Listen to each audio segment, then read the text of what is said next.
Super এইটের বদলে করাচি এয়ারপোর্টের টিকিট কাটল পাকিস্তান। যুক্তরাষ্ট্র ও আয়ারল্যান্ড ম্যাচ বাতিল হওয়ায় গ্রুপ এ থেকে কোয়ালিফাই করল ভারত ও আমেরিকা। অন্যদিকে আমেরিকান ক্রিকেটে ইতিহাস ঘটে গেল। প্রথমবার টি-20 বিশ্বকাপে অংশ নিয়ে তারা পৌঁছে গেল সুপার এইট রাউন্ডে, সাথে সাথে বিদায় দিল গতবারের রানার্স পাকিস্তানকে। অন্যদিকে গ্রুপ স্টেজে পরপর 3 ম্যাচে 3 জয় পেয়ে এখন সুপার এইটের অপেক্ষায় প্রহর গুনছে ভারতীয় ক্রিকেট দল। চলুন এক নজরে দেখে নেওয়া যাক এই সুপার এইটে ভারতীয় ক্রিকেট দল কোন কোন দলের মুখোমুখি হতে চলেছে।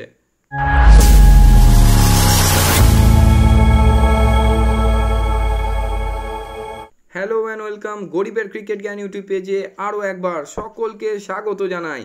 পাকিস্তানের টি-20 বিশ্বকাপ 2024-এর ভাগ্য নির্ভর করছিল ইউএসএ বনাম আয়ারল্যান্ড ম্যাচের ওপর, কিন্তু শেষ রক্ষা আর হলো না। কোনো বল খেলা না হয়েই ম্যাচ অ্যাবান্ডন ঘোষণা হয়ে যায় এবং সাথে সাথে এই টি-20 বিশ্বকাপে পাকিস্তানের আশাও শেষ হয়ে যায়। না, আর কোনো ভাগ্য নয়, কুদরত কা নিজামের আর কোনো কাজ নয়। এ যেন পুরো 180 ডিগ্রি টার্ন। সাথে সাথে বাবর আজমের আরও একবার স্বপ্নভঙ্গ। 2024-এর টি-20 বিশ্বকাপ থেকে ছিটকে গেল পাকিস্তান, এবং তাও গ্রুপ পর্ব থেকেই। যে গ্রুপ পর্বে ইউএসএ ছিল, যে গ্রুপ পর্বে আয়ারল্যান্ড ছিল, যে গ্রুপ পর্বে কানাডা ছিল, সেই গ্রুপ পর্ব থেকে ছিটকে গেল পাকিস্তান ক্রিকেট দল। এই পাকিস্তান ক্রিকেট দল যারা 2021 সালের টি-20 ওয়ার্ল্ড কাপের সেমিফাইনালিস্ট, 2022 সালের টি-20 ওয়ার্ল্ড কাপের ফাইনালিস্ট, তারা এবার গ্রুপ স্টেজেই বিদায় নিল। প্রচুর পরীক্ষা নিরীক্ষা, প্রচুর এক্সপেরিমেন্ট করে তারা কিন্তু এই বিশ্বকাপের আসরে নেমেছিল। বহুবার অনেক কিছু নাটকের সম্মুখীন হতে হয়েছে। বাবর আজমকে ক্যাপ্টেন্সি ছাড়তে হয়েছে, সাইন আফ্রিদি ক্যাপ্টেন্সির দায়িত্ব নিয়েছিলেন, আবার পুনরায় বাবর আজমকে ক্যাপ্টেন্সির দায়িত্ব দেওয়া হয়।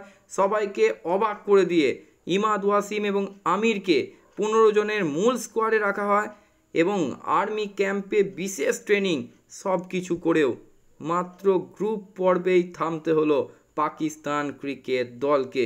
সবাইকে অবাক করে ইউএসএর কাছে হেরে তারা কিন্তু এবারের মতো টি-20 ওয়ার্ল্ড কাপ থেকে অফিসিয়ালি বিদায় নিল। এবং যোগ্য দল হিসাবে, অবশ্যই বারবার বলছি, যোগ্য দল হিসাবে কিন্তু ইউএসএ এবারের বিশ্বকাপে গ্রুপ স্টেজ পেরিয়ে সুপার এইটে খেলতে চলেছে। এবং ভাগ্যও যেন পাকিস্তানের সাথ দিল না।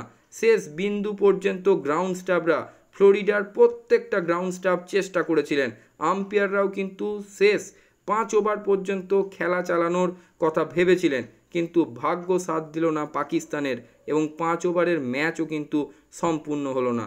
কোনো বল পড়ার আগেই আবার বৃষ্টি এসে বাদ সাজে এবং আজকের মতো খেলা ভেস্তে যায়।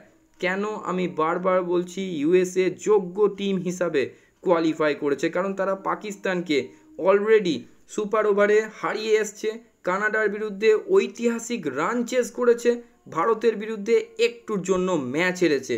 এই মুহূর্তে তারা পয়েন্টস টেবিলে 2 নম্বর পজিশনে অবস্থান করছে, ভারতের ঠিক নিচেই। দেখুন, অসাধারণ পারফরমেন্স করেছে এই গোটা ইউএসএ টিমটা। প্রথমবারের মতো বিশ্বকাপ খেলতে নেমে ইতিহাস রচনা করেছে এবং তারা সুপার এইটে কোয়ালিফাই করেছে। এবং আমি বারবার বলছি যোগ্য দল হিসাবে কিন্তু আজ সুপার এইটে যুক্তরাষ্ট্র। আশা করছি কেউ বলবে না বৃষ্টির জন্য কোয়ালিফাই করেছে তারা। পাকিস্তানের বিরুদ্ধে জয়, ভারতের বিরুদ্ধে শেষ পর্যন্ত লড়াই, তারা কিন্তু নিজেদের ভরসাতেই কিন্তু প্লে অফসে আজ উঠেছে। অন্য কারুর ভরসায় বা বৃষ্টির ভরসায় কিন্তু তারা প্লে অফসে ওঠেনি। তারা যথেষ্ট পারফরমেন্স করেই কিন্তু প্লে অফসে উঠেছে। অন্যদিকে গ্রুপ স্টেজের পরপর 3 ম্যাচ জিতে এখন কিন্তু খোশ মেজাজে ভারতীয় ক্রিকেট দল। তবে জুন 20 থেকেই কিন্তু আসল বিশ্বকাপ শুরু।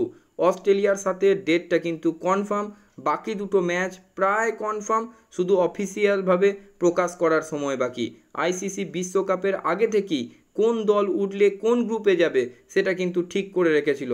ভারত, অস্ট্রেলিয়া, ইংল্যান্ড, নিউজিল্যান্ড সহ আরও কয়েকটা দলের জন্য কিন্তু এটা ফিক্সডই ছিল। তাই এরা গ্রুপে 1 নাম্বার না 2 নম্বরে ফিনিশ করছে সেটা ব্যাপার নয়, টপ 2-এ ফিনিশ করলেই তারা কিন্তু এই সূচি অনুযায়ী খেলবে। যেমন 24 তারিখে সেন্ট লুসিয়াতে ভারতের মুখোমুখি হবে কিন্তু অস্ট্রেলিয়া, এটা কিন্তু ফিক্সড সূচি।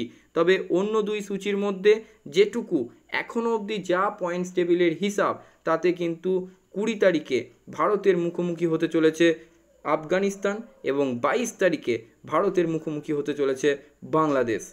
এবং এখনও অবধি পয়েন্টস টেবিলের যা হিসাব নিকাশ, তাতে গ্রুপ 1-এ সুপার 8-এ প্রবেশ করতে চলেছে ইন্ডিয়া, অস্ট্রেলিয়া, আফগানিস্তান এবং বাংলাদেশ অথবা নেদারল্যান্ডসের মধ্যে কোনো একটা টিম। অবশ্যই বাংলাদেশ প্রায় 70% এগিয়ে রয়েছে। অন্যদিকে গ্রুপ 2-তে ইউএসএ, স্কটল্যান্ড অথবা ইংল্যান্ড, ওয়েস্ট ইন্ডিজ এবং সাউথ আফ্রিকা। এটা কিন্তু ইন্টারেস্টিং হতে চলেছে। স্কটল্যান্ড না ইংল্যান্ড, কোন দল সুপার 8-এ যায় সেটা কিন্তু দেখার।